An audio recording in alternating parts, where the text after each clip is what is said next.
A Rádio Universidade hoje está aqui falando com ele, que já foi o presidente do Banrisul, também é ex-CEO da Falcone e é um gestor nato. Obcecado por bater metas, Matheus Bandeira sempre soube inspirar-se nas maiores lições de especialistas do ramo privado, sabendo trazer ao público. E é com ele que a Rádio Universidade fala nesta sexta-feira, dia 19 de agosto. Boa tarde, Matheus. É muito prazer e satisfação recebê-lo no FSM, que o Matheus esteve aí, então palestrando aqui no auditório do Centro de Tecnologia, falando sobre liberdade como geradora de oportunidades. Queria que tu explicasse um pouco para o público aí da Rádio Universidade, também para a comunidade acadêmica, como que a liberdade pode gerar essas oportunidades. Boa tarde. Boa tarde. Primeiro, um prazer estar aqui em Santa Maria, estar aqui na Universidade Federal de Santa Maria e falar com a Rádio Universidade. Eu tentei falar aqui um pouco sobre como que o contrário disso, ou seja, a ausência de liberdade, nos atrapalha a vida como cidadão, atrapalha a vida dos empreendedores, como que um Estado cada vez mais gigante, que tenta fazer tudo, que tenta tutelar todos, que acaba nos impondo uma carga tributária muito elevada, que devolve serviços muito ruins, como que ele gera impedimentos ou dificuldades para empreender, para o indivíduo. E o indivíduo é o único agente gerador de riquezas, né? Quanto maior for a dificuldade no ambiente de negócios, menor a nossa capacidade de geração de riqueza. Então, eu tentei falar sobre liberdade, como liberdade é promotora de oportunidade, de um jeito diferente, partindo do oposto, que é a ausência de liberdades que a gente tem hoje, as dificuldades com o gigantismo estatal. Alguns pensamentos liberais, também libertários, têm crescido muito nos últimos anos. Grupos como o Clube Farroupilha veio à universidade trazer esse debate aí mais amplo aos acadêmicos. Para o senhor, qual é que é o reflexo disso na sociedade atual? Eu acho que é muito importante. Eu parabenizo o Clube Farroupilha por fazer esse debate, desmistificar os conceitos de liberalismo, liberdade e a palavra liberal durante muito tempo foi meio maldita, graças ao discurso da esquerda, o que deveria ser exatamente o contrário. Então, acho que fazer esse debate é muito importante, né? Mostrar o que de fato é o conceito de liberdade, os conceitos do liberalismo. Muita gente, por ignorância, não sabe que as políticas mais acertadas dos partidos de esquerda, inclusive nos últimos anos, são políticas de cunho liberal.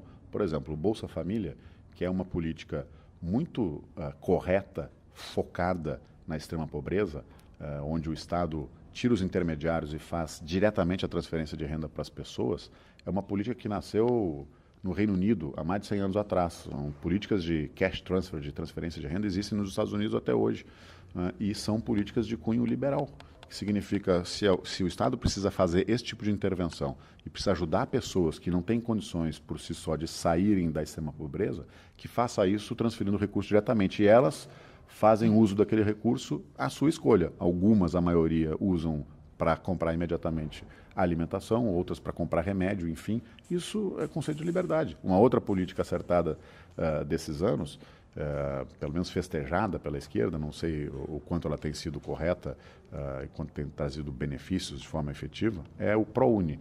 O ProUni nada mais é que o conceito da política de vouchers americana, que é o Estado, ao invés de construir novas universidades, garante vaga para quem precisa por mérito numa universidade privada, né? E se a gente pode fazer o ProUni, por que a gente não pode fazer o ProUni para o ensino fundamental, por exemplo? E também garantir o acesso à escola de boa qualidade, não necessariamente construir a escola, contratar o professor no regime estatutário e tutelar a previdência deles. Enfim, eu acho que isso que são os conceitos fundamentais da liberdade. Eu acho muito importante a gente debater para desmistificar e mostrar que, quer dizer, não existe nada mais promissor para a sociedade do que devolver para ela de volta o poder e a liberdade de fazer suas escolhas. Alguns meses atrás, a imprensa gaúcha divulgou que o senhor é pré-candidato aí pelo Partido Novo para as eleições a governador do ano que vem. Quais são as propostas que o partido traz para o pleito que pode vir aí em 2018? A imprensa sempre inventa essas coisas, né?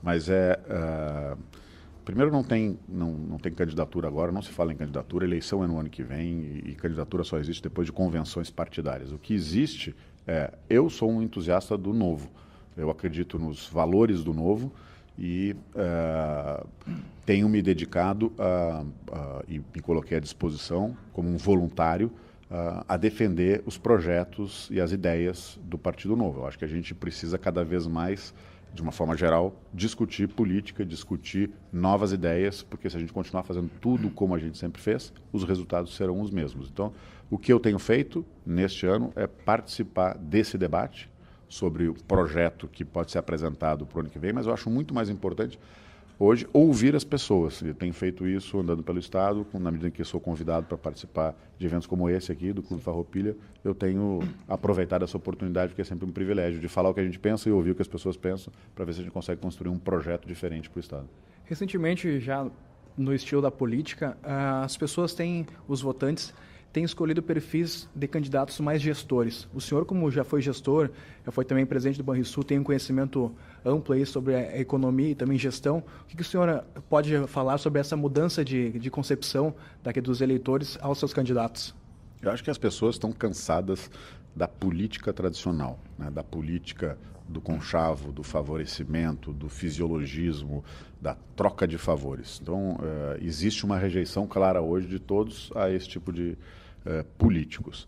Eu não acho que a gente precise essencialmente de gestores. A gente precisa de novas lideranças políticas comprometidas com a ética, comprometidas com a transparência, com um jeito diferente de fazer política, falando a verdade, sem apelar para o fisiologismo, para as trocas, mas que, obviamente, tenham um passado, tenham credencial, tenham capacidade técnica, tenham capacidade de gestão. Então, não basta um bom gestor à frente de uma posição política ou de uma posição majoritária, se ele também não for um bom político, um novo jeito de fazer política, né? Porque todas as reformas que o Brasil precisa enfrentar, e o Estado do Rio Grande do Sul também, são reformas de muita dificuldade política, porque precisa ter muita competência para comunicá-las e por que elas são necessárias e por que elas vão fazer bem para a sociedade. E precisa de muita competência para fazer esse convencimento político também, porque isso se faz, as reformas, através da iniciativa do Poder Executivo, mas com a participação do Parlamento. Então, acho que precisa de novas lideranças, comprometidas com a ética, comprometidas com uma nova forma de fazer política, mas com capacidade de gestão, com capacidade técnica, com entendimento dos problemas, sobretudo com credencial e com reputação para poder fazer frente aos desafios que a gente tem. O senhor comentou aí na palestra também que desde a década de 70 o Estado gasta mais do que recebe. E desde 2015 a gente vê que essa crise ela consegue ser mais ampla ainda. O senhor pensa que processos de austeridade e de desburocratização são filosofias que podem ajudar a diminuir esses níveis numa possível eleição? Com certeza, sim. Eu acho que eles podem ajudar a dar mais liberdade para as pessoas, para os empreendedores e para as empresas que já existem. Acho que eles são absolutamente necessários porque em muitas das funções do Estado, onde ele exerce um papel meio cartorial, se a gente for pensar nos dias de hoje, com as tecnologias que a gente tem, talvez ele nem devesse existir. Talvez esses processos pudessem ser eliminados totalmente. Vou dar um exemplo, uma prefeitura com a qual a gente teve a oportunidade de trabalhar ainda na consultoria, que foi a Prefeitura de Campinas, decidiu revisar o processo de concessão de licenciamento, concessão de licenças para obras civis, que tinha um prazo médio de 1 ano. E a gente reviu o processo partindo do seguinte pressuposto: por que não confiar nas pessoas?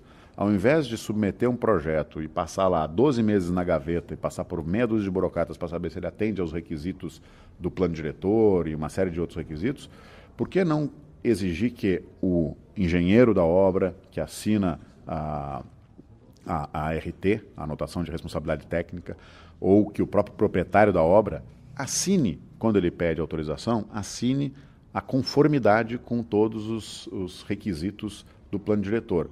Confia na pessoa e dá autorização de imediato. E depois, por amostragem, vai lá, faz a inspeção e, se tiver incorreto, embarga a obra, suspende o engenheiro ou o arquiteto, enfim. A China faz isso, né? Então, Campinas reduziu o tempo médio de 1 ano ou mais de 1 ano para 1 dia. Então, hoje, quem pede autorização para fazer um empreendimento recebe em 24 horas. Isso é uma forma de eliminar essa função meio cartorial do Estado. Mas isso não vai resolver tudo.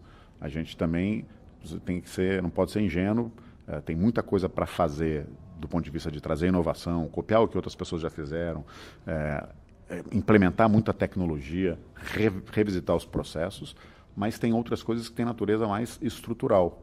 Então, o Estado gastou mais do que arrecadou durante 30 e tantos anos, 40 e tantos anos, porque sempre encontrou uma outra via fácil de financiar isso, formando a dívida que a gente tem hoje acumulada, né? E impondo, elevando ao longo do tempo a carga tributária. Então, o Estado precisa caber dentro de si mesmo. A gente precisa fazer o ajuste necessário para que o Estado possa caber dentro da sua capacidade de receita. Isso significa rever o papel do Estado, rever o escopo de atuação do Estado, que não precisa ser o escopo atual tão abrangente. O Estado não precisa se ocupar, por exemplo, como se ocupa hoje, de empresas de mineração, de distribuição de gás, de silos e armazém, e uma série de outras estatais que não fazem o menor sentido, que só produzem prejuízo, retirando receita que, de outra forma, poderia ser alocada nas questões prioritárias do Estado. Pegando um gancho desse parênteses que o senhor fez, o Partido Novo ele nasceu com um pensamento liberal. E, como o senhor falou agora, as privatizações podem fazer, então, ser alguma agenda do governo do Partido Novo, caso chegue ao Piratini? Olha, com toda sinceridade, eu acho que privatização será a agenda de qualquer outro partido que realmente tenha disposição de disputar de forma séria o Piratini. Ninguém fará, dado o tamanho do problema que a gente precisa ter que a gente tem para enfrentar, a gente precisa, por exemplo, buscar soluções como esta do regime de recuperação fiscal que foi aprovado no Congresso Nacional e que dá a chance dos estados de, ao aderirem, ganharem um diferimento da dívida, um alívio, para que eles possam ter tempo de pensar outras soluções e que os resultados, os benefícios dessas mudanças sejam auferidos ao longo do tempo. Então, o regime de recuperação fiscal, por exemplo, impõe essa condicionalidade. Os estados precisam tomar a decisão de que vão desmobilizar ativos, né? Faz sentido um Estado que não consegue garantir segurança pública continuar com empresas como essas que eu citei? O Estado tem uma única empresa que gera lucro, gera, portanto, fluxo de dividendos e que não atrapalha ninguém porque atua num mercado competitivo, que é o Banco do Estado do Rio Grande do Sul. Então, a sociedade pode até pensar, mas tem alguma outra coisa melhor para fazer com o recurso que tá alocado lá? Pode ser que tenha. Então, mas é uma outra conversa, diferente das empresas que são monopolistas e que, ao produzirem déficit ou não terem capacidade de fazer os financiamentos dos investimentos que precisam ser feitos, por exemplo, a Corsã, se ela não tiver capacidade de investir para aumentar a sua rede de tratamento de água, de captação de água, tratamento de esgoto, ela vai gerar uma ineficiência para a sociedade. Então, o que justifica o Estado estar ali presente fazendo isso? Energia elétrica, a mesma coisa, a gente já privatizou, já tem concessionárias privadas cuidando da distribuição de energia em várias partes do Estado, inclusive aqui em Santa Maria.